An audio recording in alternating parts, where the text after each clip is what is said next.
ابھی آپ کو اہم خبر سے آگاہ کریں گے۔ وزیر اعلیٰ سندھ کی زیر صدارت کورونا صوبائی ٹاسک فورس کا اجلاس۔ سخت پریشانی کی بات ہے کہ کووڈ بڑھ رہا ہے، وزیر اعلیٰ سندھ کا ایسا کہنا تھا۔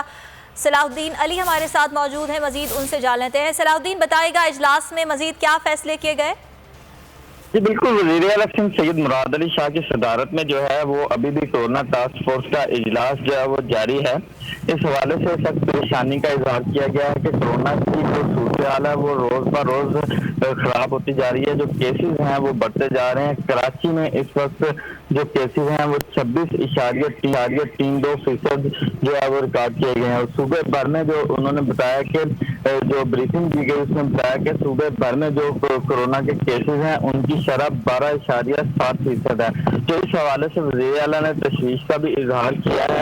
انہوں نے کہا ہے کہ سندھ کے جو اسپتالوں میں اس وقت جو کل تعداد ہے آئی سی یو کی وہ 686 بیڈز ہے، جس میں وینٹ ہیں، جن میں 76 وینٹیلیٹرز جو کہ تمام کراچی میں وینٹیلیٹرز پر ہیں۔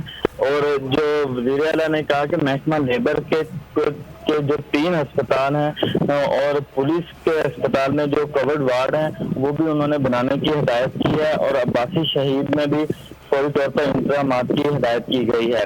اسی طرح وزیر اعلیٰ سندھ نے سرسید ہسپتال اور فرنگی ہسپتال میں بھی ٹینٹ لگا کر ٹھیک ہے صلاح الدین علی، اجلاس اس وقت جاری ہے، اس بارے میں جو بھی خبر آئے گی آپ سے جانیں گے۔ فی الوقت آپ کا شکریہ۔